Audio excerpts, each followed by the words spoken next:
It's a sunny, late summer morning. Remember those? In Hyannis, with a light breeze on Lewis Bay, it's a perfect day for sailing. Sailing in Lewis Bay is phenomenal for what it is that we do. We're fairly protected from the wind, from the waves. Since 2015, what it is that Sail Cape Cod does is get people out on this bay who otherwise wouldn't be there.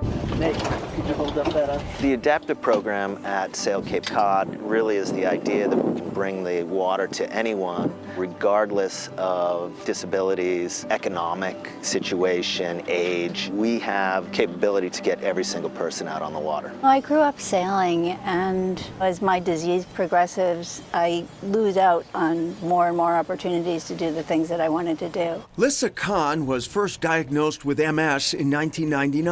Her desire to sail led her to the adaptive program at Sail Cape Cod. So I came down and I sailed for 2 hours, and it brought back part of my life. And I said, what can I do? How can I help?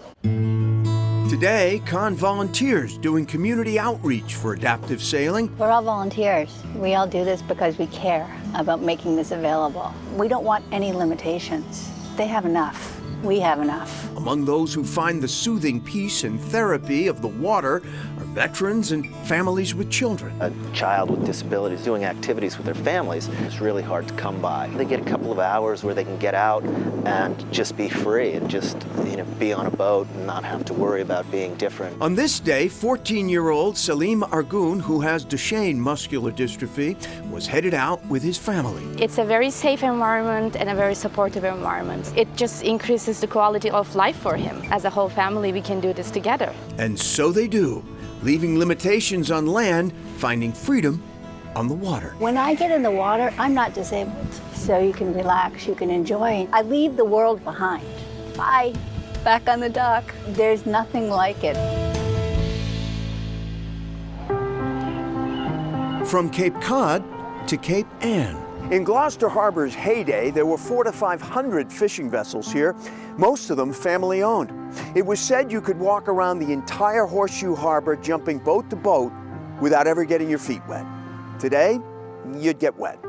Only a small fraction of those boats remain, and only about 75 or so family-owned, but they're not forgotten. They learned fishing as a trade at a young age. They had been taught by their fathers how to fish, and then they're going on and getting their own boats. Cape Ann Museum board member Nina Goodick was the force behind a fascinating exhibit at the Gloucester Museum this past summer, The Legacy of the Family-Owned Fishing Vessel. I think of it as a representation of the fishing community here in Gloucester, the people that have worked here, the waterfront, the businesses. I walk in and it just feels like home.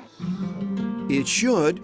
Goodick's family represents 6 generations of fishermen here. Gloucester family boats were revered like family members and were the inspiration for the exhibit. All of my friends who were fishing families or my family would always have a painting of their fishing vessel on the wall. And it was because she sustained us. She took care of us, and we were very proud of her.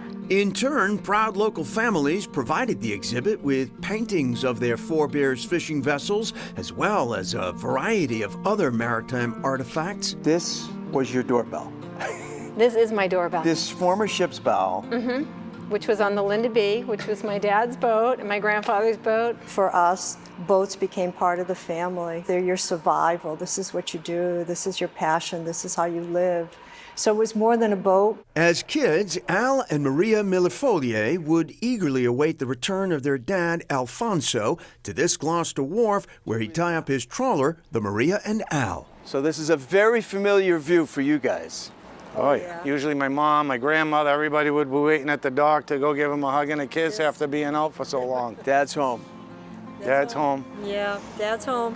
When the beloved boat was lost in an engine fire in the early 1980s, their dad immediately began recreating it in painstakingly authentic miniature. Wow, look at that. What you're seeing around us, that part's gone. You know, these men are gone, but they're teaching us something. They've left us an amazing legacy. But not all is gone here today. Some legacy lives. This belongs to my Uncle Tom Testaverde. And it's still active. She's active. She's active every season that they're allowed to go out. And sure enough, later that same day, the family-owned Midnight Sun slipped her dock and headed out to sea. There was fishing to do. And that exhibit that Ted visited at the Cape Ann Museum is currently closed, but if you missed it and want to see some of it, we have a link on our website. And the museum says it's going to try to incorporate some of those amazing ship models into their permanent maritime exhibit, so the legacy will indeed live on.